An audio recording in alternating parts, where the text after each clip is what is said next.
கர்த்தராகிய இயேசு கிறிஸ்துவின் நாமத்தினால உங்கள் அனைவரையும் சந்திப்பதில் மிக்க மகிழ்ச்சி அடைகிறேன். போன வாரம் நம்ம இளைப்பாறுதலை குறித்து பார்த்தோம். ஆண்டவருடைய அன்பை நாம் சரியாக புரிந்து கொண்டால் இளைப்பாறுதலுக்குள்ள நம்ம பிரவேசிக்க முடியும். ஸோ இந்த இளைப்பாறுதல் அப்படின்றது என்னது? மனதில் இருக்கக்கூடிய ஒரு பகுதி பாருங்க. மன நிம்மதியோடு சந்தோஷமா சமாதானமா மன அழுத்தம் இல்லாமல் வாழ்ற ஒரு வாழ்க்கைக்கு பேரு தான் இளைப்பாறுதலின் வாழ்க்கை. அந்த இளைப்பாறுதல பிரவேசிக்கிறது நமக்கு ஒரு வாக்கு தத்தமாக ஆண்டவர் கொடுத்திருக்கிறார். அது என்னன்னு குறித்து தான் இன்னைக்கு நம்ம பார்க்க போறோம். எபிரேயருக்கு எழுதின நிருபம் 4வது அதிகாரம் 1 முதல் 12 வரை நான் வாசிக்கிறேன். ஒன்றாவது வசனம் வாசிக்கிறேன். ஆனபடினாலே அவருடைய இளைப்பாறுதலில் பிரவேசிப்பதற்கு ஏதுவான வாக்கு தத்தம் நமக்கு உண்டாயிருக்க, உங்களில் ஒருவனும் அதை அடையாமல் பின்வாங்கி போனவனாக காணப்படாதபடிக்கு பயந்திருக்க கடவோம். அவருடைய இளைப்பாறுதல்ல பிரவேசிப்பதற்கு ஏதுவான வாக்கு தத்தம் நமக்கு இருக்கிறதுனால அந்த இளைப்பாறுதல்ல மட்டும் போகாம இருந்துடாதீங்க. நீ இளைப்பாறுதல்ல போகாம இருந்தேன்னா உன் வாழ்க்கை ஃபுல்லா டென்ஷனாவே நீ வாழ்ந்துரு. வாழ்க்கை ஃபுல்லா ப்ரெஷரும் மன அழுத்தமும் கோபம் டென்ஷன் இப்படியே உன் வாழ்க்கையை முடிஞ்சிடும். அதனால ஒழுங்கு மரியாதையா இளைப்பாறுதலுக்குள்ள வந்துரு அப்படின்னு இந்த வசனத்தின் மூலமா ஆண்டவர் நமக்கு சொல்றாரு. 2வது வசனம், ஏனெனில் சுவிசேஷம் அவர்களுக்கு அறிவிக்கப்பட்டது போல நமக்கும் அறிவிக்கப்பட்டது. கேட்டவர்கள் விசுவாசம் இல்லாமல் கேட்டபடினால் அவர்கள் கேட்ட வசனம் அவர்களுக்கு பிரயோஜனப்படவில்லை. யாரு கேட்டா? ஏன் பிரயோஜனப்படல? விசுவாசம் இல்லாதனால பிரயோஜனப்படல. அந்த கேட்ட நபர்கள் யாரு அப்படின்னா 3வது அதிகாரம், எபிரேயர் 3வது அதிகாரத்துல 15-16 பாத்தீங்கன்னா, இன்று அவருடைய சத்தத்தை கேட்பீர்களாக, கோபமூட்டுதலில் நடந்தது போல உங்கள் இருதயங்களை கடினப்படுத்தாதீர்கள் என்று சொல்லி இருக்கிறதே. கேட்டவர்களில் கோபமூட்டினவர்கள் யார்? மோசேயினால் எகிப்திலிருந்து புறப்பட்ட யாவரும் அப்படி செய்தார்கள் அல்லவா? 18ஆம் வசனம் 19ஆம் வசனம் 3வது அதிகாரம். பின்னும் என்னுடைய இளைப்பாறுதலில் பிரவேசிப்பதில்லை என்று அவர் யாரை குறித்து ஆணையிட்டார்? கீழ்படியாதவர்களை குறித்தல்லவா? ஆதலால் விசுவாசத்தினாலே அவர்கள் அதில் பிரவேசிக்க கூடாமல் போனார்கள் என்று பார்க்கிறோம். மோசே கூட வந்த இஸ்ரவேல் ஜனங்களும் இளைப்பாறுதல்ல அவர்கள் பிரவேசிக்கல.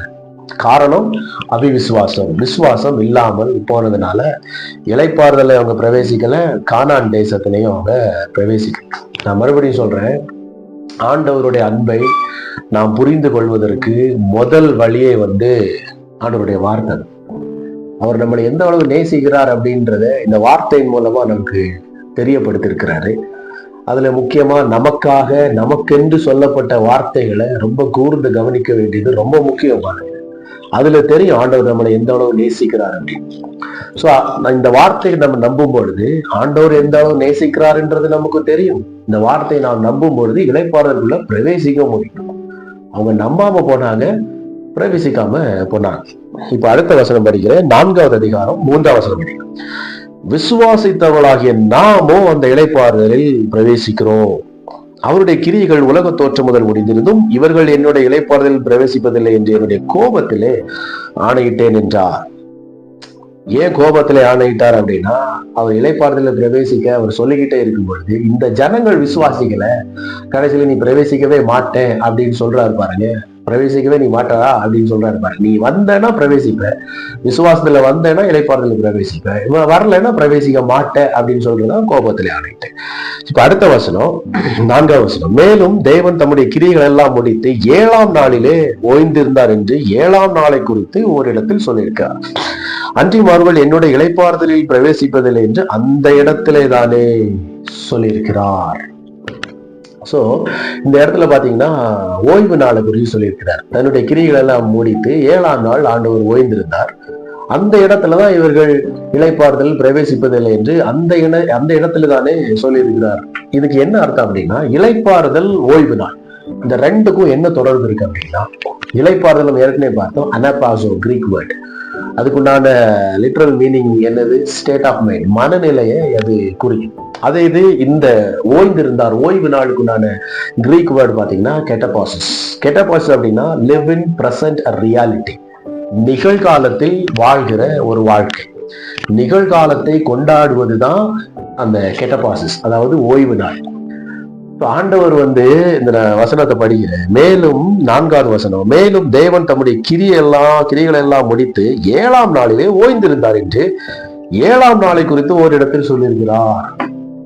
எதுக்கு இந்த இளைப்பாறுதல் இடத்துல இந்த ஓய்வு நாளை கொண்டு வரார் அப்படின்னா, 6 நாள் 5 நாள் சிருஷ்டிகளை படைத்து, 6வது நாள் மனிதனை படைத்து, 7ஆம் நாள் ஓய்ந்திருந்தார்.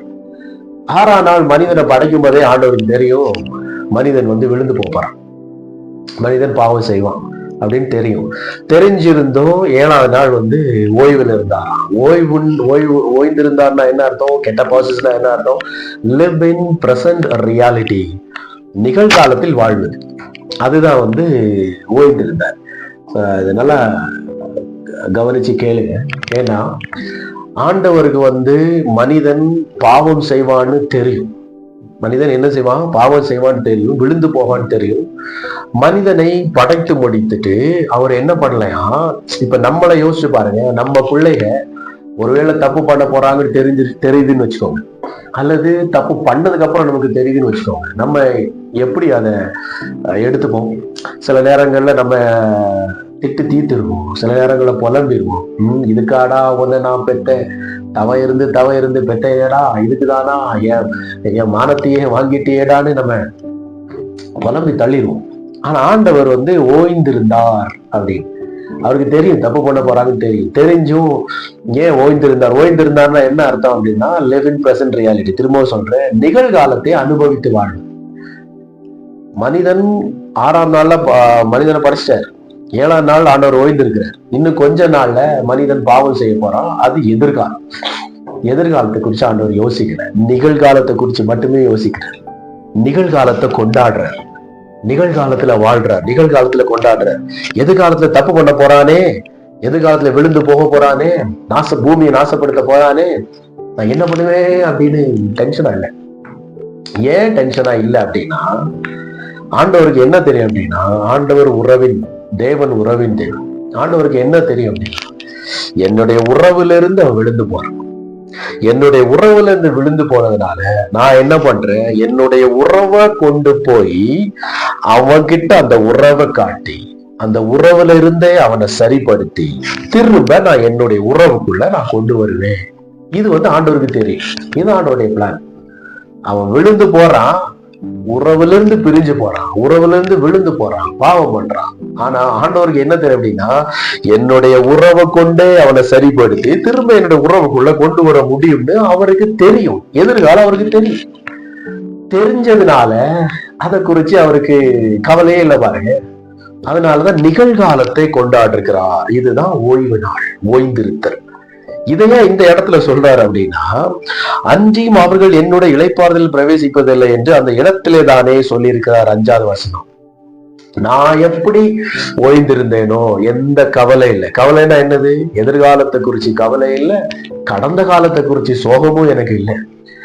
இப்படி பண்ணிட்டானே அப்படின்ற மாதிரி இல்ல, அல்லது பண்ண போறானே அப்படின்ற மாதிரி இல்ல. எந்த கவலை இல்லாம நிகழ்காலத்தை நான் கொண்டாடுகிறேன், நிகழ்காலத்தை நான் செலிப்ரேட் பண்ணி வாழ்றேன். இந்த இடத்துக்குள்ள ஒன்ன நான் கொண்டு வரணும்னு தான் என்ன பண்ணிட்டு இருக்கேன், சொல்லிக்கிட்டே இருக்கேன். ஆனா நீ அந்த வார்த்தையை நம்பாமலே இருக்க. நீ அந்த வார்த்தையை நம்பாம இருக்கனால நான் சொல்றேன் பாரு, நான் ஓய்ந்திருந்த போல நீ என்ன பண்ண மாட்டேன், இருக்க மாட்டேன். இது யாருக்கு சொல்லுது? மோசேக்கும் அந்த ஜனங்களுக்கும் சொன்னது.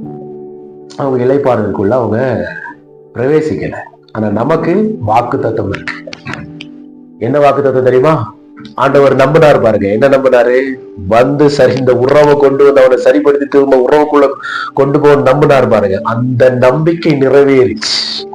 நம்மளை உறவை கொண்டு வந்து சரிப்படுத்தி இப்ப உறவுக்குள்ள கொண்டு போயிட்டார். இப்ப நம்ம ஈஸியா அந்த வாக்கு தத்துவத்துக்குள்ள போக முடியும், இளைப்பாறுதலுக்குள்ள போக முடியும். எதிர்கால கவலைகள், கடந்த கால சோகங்கள் எதுவுமே இல்லாம நிகழ்காலத்தை கொண்டாடி வாழ முடியும் நம்மளால. தொடர்ச்சியா பார்க்கலாம். 6வது வசனம். ஆகையால் சிலர் அதில் பிரவேசிப்பது இன்னும் வரப்போகிற காரியமா இருக்கிறபடினால சுவிசேஷத்தை முதலாவது கேட்டவர்கள் கீழ்ப்படியாமையினாலே அதில் பிரவேசியாமல் போனபடினாலும். இந்த கீழ்ப்படியாமை அப்படின்னா அவருடைய வார்த்தையை நம்பாமல் போவது, அவருடைய வார்த்தையை விசுவாசிக்காம போறதுக்கு பேர் தான் கீழ்ப்படியாமை. 7வது வசனம். இன்று அவருடைய சத்தத்தை கேட்பீர்களாக, உங்கள் இருதயங்களை கடினப்படுத்தாதீர்கள் என்று வெகு காலத்திற்கு பின்பு தாவீதின் சங்கீதத்திலே சொல்லியிருக்கிறபடி இன்று என்று சொல்வதனாலே பின்னும் ஒரு நாளை குறித்திருக்கிறது. தாவீது சங்கீதம் 95 8 to 11 வசனம் வரை படித்து பார்த்தீங்கன்னா இதே சம்பவம் அங்க இருக்கும். நம்ம இப்ப தொடர்ச்சியை படிப்போம். 8வது வசனம். யோசுவா அவர்களை இளைப்பாறுதலுக்கு உட்படுத்தி இருந்தால், ரொம்ப முக்கியம் பாருங்க, யோசுவா அவர்களை இளைப்பாறுதலுக்கு உட்படுத்தி இருந்தால் பின்பு அவர் வேறொரு நாளை குறித்து சொல்லியிருக்க மாட்டாரே. அப்போ மோசேயோடு சென்ற ஜனங்களும் கானான் தேசத்துக்கு போகல, இளைப்பாறுதலுக்குள்ளேயும் போகல. அடுத்தது யோசுவாவோடு போன சந்ததியும் கானான் தேசத்துக்குள்ள போச்சு. ஆனா அவர்களும் இளைப்பாறுதலுக்குள்ள போகல. திரும்பவும் சொல்றேன், மோசே இளைப்பாறுதலுக்குள்ளே போகல, கானான் தேசத்துக்கு போகல. ஆனா யோசுவா கானான் தேசத்துக்கு போனாங்க, ஆனா இளைப்பாறுதலுக்குள்ள போகல. அப்படி ஒருவேளை அவங்க இளைப்பாறுதலுக்குள்ள போயிருந்தா தாவீது கிட்ட ஆண்டவர் என்ன சொல்லியிருக்க மாட்டாருன்னா, இன்னும் ஒரு நாள் இருக்குப்பா, மக்கள் எல்லாம் இளைப்பாறுதல் ஒரு நாள் வரப்போகுது அப்படின்னு தாவீது கிட்ட சொல்லியிருக்க மாட்டாருன்னு ஆண்டவர் பவுல் மூலமா இந்த இடத்துல நமக்கு வெளிப்பாடு நமக்கு கொடுக்குறாரு. அப்ப இன்னும் ஒரு நாளை குறித்திருக்கிறாரு அப்படின்னு இதுல போட்டிருக்கு. 9வது வசனம். ஆகையால் தேவனுடைய ஜனங்களுக்கு இளைப்பாறுகிற காலம் இனி வருகிறதா இருக்கிறது. அதாவது நம்ம காலம், ராஜ்யத்தின் காலம், இயேசு கிறிஸ்துவின் காலம், நாம வாழ்ற காலம். இந்த காலத்துல நாம இளைப்பாறுதலுக்குள்ள பிரவேசிச்சு நம்ம வாழ்க்கைய வாழ முடியும். 10வது வசனம். ஏனெனில் அவருடைய இளைப்பாறுதலில் பிரவேசித்தவன் தேவன் தம்முடைய கிரியைகளை முடித்து ஓய்ந்தது போல தானும் தன் கிரியைகளை முடித்து ஓய்ந்திருப்பான். இந்த இடத்துல மறுபடியும் சொல்றாரு பாருங்க, அந்த ஓய்வு நாளை குறிச்சு. அவரு எப்படி ஓய்ந்திருந்தார்? அவருடைய கிரியைகளை முடித்து ஓய்ந்திருந்தார். கிரியைகளை முடித்து என்னது? 5 நாள் சிருஷ்டிப்பு, 6வது நாள் மனுஷனை படைச்சாரு. சிருஷ்டிப்பு முடிஞ்சா ஓய்ந்திருந்தாரா? இப்ப என்ன அவரு யோசிக்கல, இந்த மனுஷன் என்ன பண்ணுவான், இந்த பூமியை நாசப்படுத்துவானா, சரியா இது பண்ணுவானா, அந்த மாதிரி எதுவுமே யோசிக்கல. ஒரு கிரியை இருந்துச்சு, அந்த கிரியை முடித்து ஓய்ந்திருந்தார்னா என்னது? நான் திரும்ப சொல்றேன், ஓய்ந்திருந்தார்னா லிவ் இன் பிரசன்ட் ரியாலிட்டி, கெட்ட பாசஸ், நிகழ்காலத்தில் வாழ்றதுதான், நிகழ்காலத்தை கொண்டாடுவதுதான் ஓய்ந்திருப்பது. அப்ப அவர் கிரிகளை முடித்து நிகழ்காலத்தை கொண்டாடினாராம், எதிர்காலத்தை பத்தி யோசிக்கல நமக்கு. அதே போல திரும்ப படிக்கிற 10வது வசனத்துல, ஏனெனில் அவருடைய இளைப்பாறுதல் பிரவேசித்தவன் தேவன் தம்முடைய கிரியைகளை முடித்து ஓய்ந்தது போல தானும் தன் கிரியைகளை குறித்து ஓய்ந்திருப்பான். நாமளும் அந்த மாதிரி ஓய்ந்திருக்க முடியும். நம்மளுடைய கிரியைகளை முடித்து நான் என்னது? நமக்கு நிறைய கிரியைகள் இருக்கு பாருங்க. சின்ன வயசுல பிறந்ததுக்கு அப்புறம், பிறந்த உடனே என்ன பண்றோம்? ஸ்கூலுக்கு போறோம். ஸ்கூலுக்கு போனதுக்கு அப்புறம் எப்பண்டா காலேஜ் வரும், காலேஜுக்கெல்லாம் எப்போ போக போறோம், எப்படி படிக்க போறோம் அப்படின்னு கவலை. பிள்ளைகளுக்கு, ஸ்டூடெண்ட்ஸுக்கு, பெற்றோர்களுக்கு பிள்ளைகளை எப்படி படிக்க வைக்க போறோம்னு கவலை.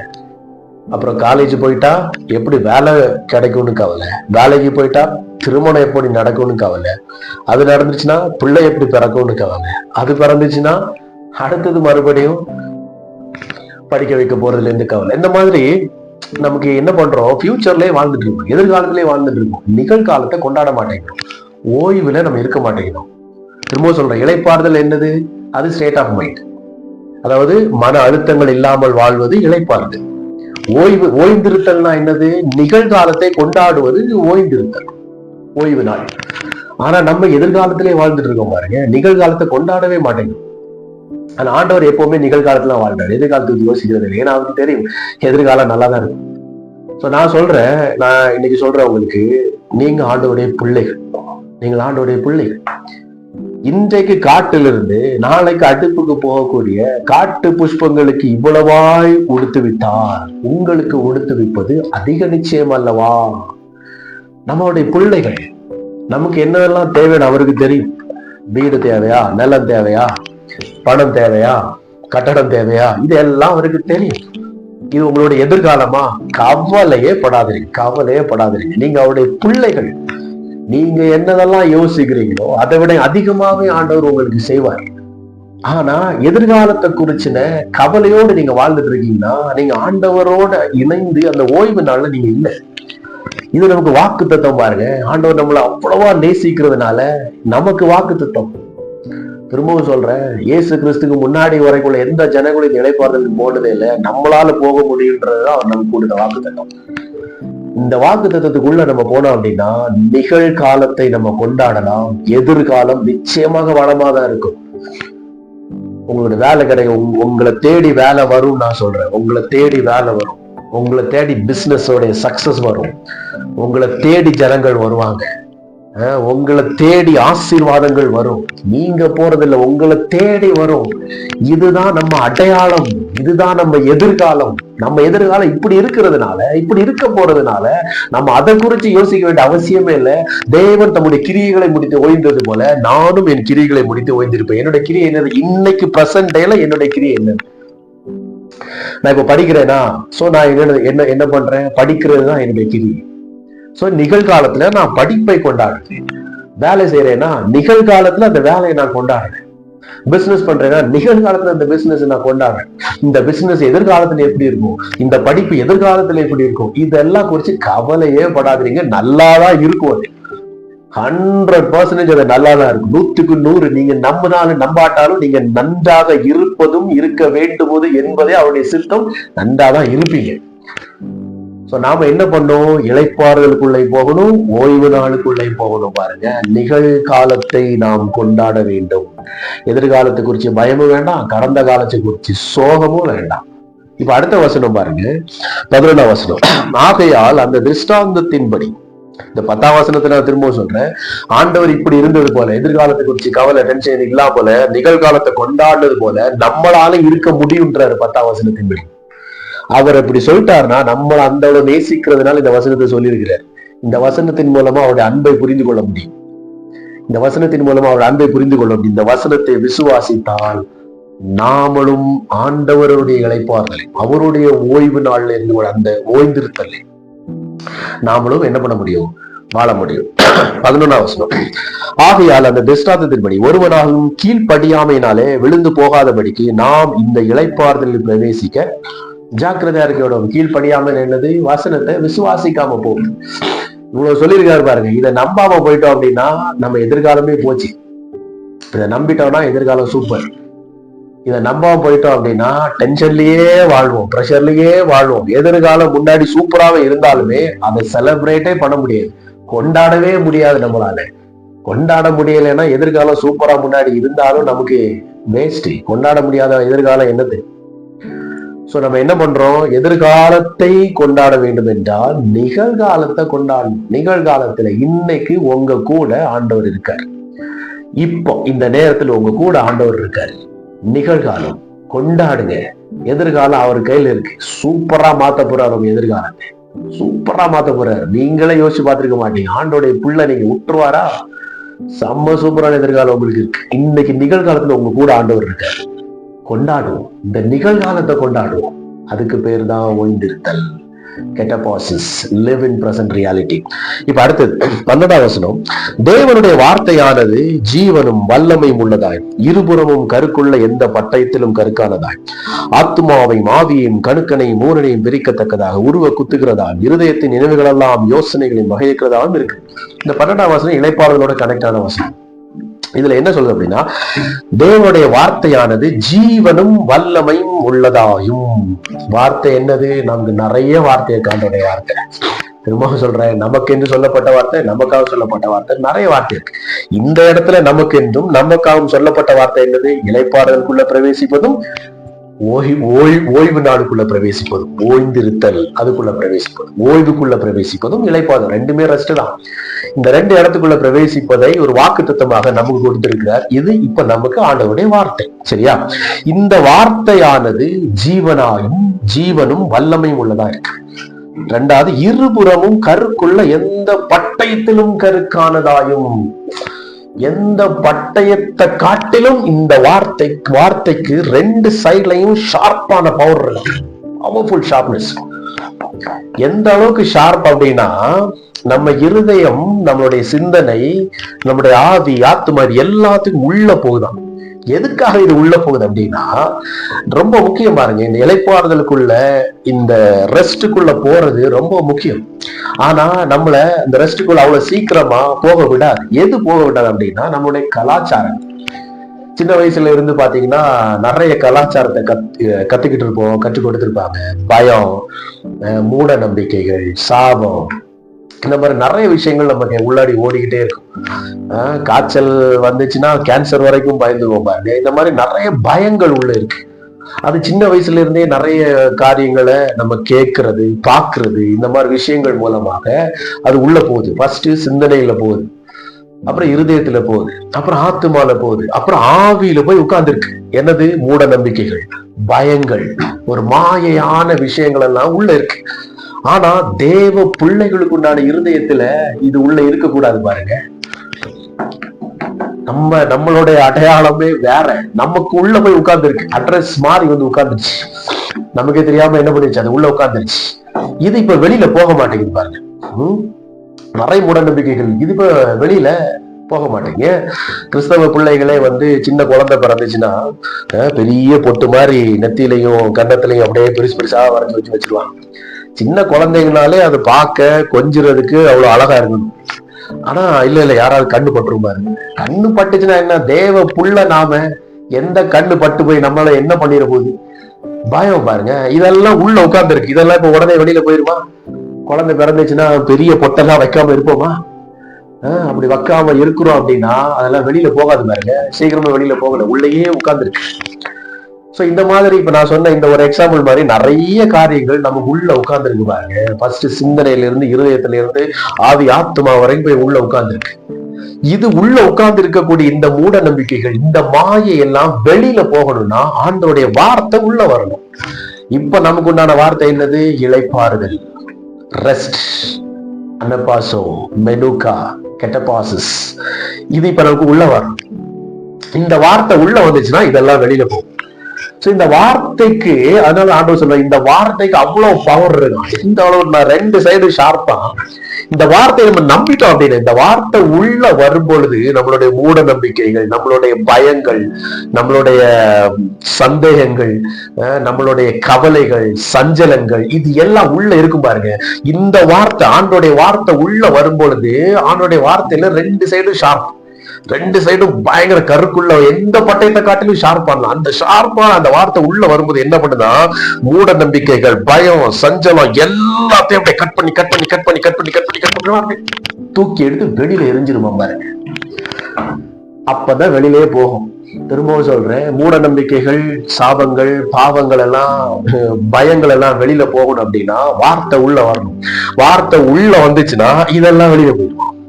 ஏன்னா அந்த வார்த்தைக்கு அவ்வளவு பவர், அவ்வளவு பவர்ஃபுல். அப்படியே உள்ள வந்து வந்து வந்து வந்து எல்லாத்தையும் கட் பண்ணி கட் பண்ணி கட் பண்ணி கட் பண்ணி அப்படியே எப்படி வெளியில எல்லாத்தையும் வெளியில அனுப்பிவிட்டு உள்ள நமக்கு இளைப்பாறுதல கொண்டு வருமா அந்த வார்த்தை. அப்படி ஒரு இடத்துல வரும்போது நிகழ்காலத்தை கொண்டாடுவோம். பாருங்க, எதிர்காலம் சூப்பரா தான் இருக்கும், பயமே வேண்டாம், நமக்கு செம்ம சூப்பரா இருக்கும். பாருங்க, நிகழ்காலத்தை சூப்பரா நம்ம கொண்டாடிக்கிட்டே இருக்கோம். ஒவ்வொரு மணித்துளிகளும் கொண்டாடுவோம். ஏன் தெரியுமா கொண்டாடுவோம்? ஆண்டவர் இன்னைக்கு ஏன் கூட இருக்கிறார். ஆண்டவர் எதிர்காலத்துல இல்ல. திரும்பவும் சொல்றேன், ஆண்டவர் எதிர்காலத்துல இல்ல, நிகழ்காலத்துல இருக்கிறார். எதிர்காலம் அவருடைய கரத்துல இருக்கு. ஆனா அவருடைய கரத்துல நிகழ்காலம் அவருடைய கரத்துல நான் இருக்கிறேன்றது நிகழ்காலம்.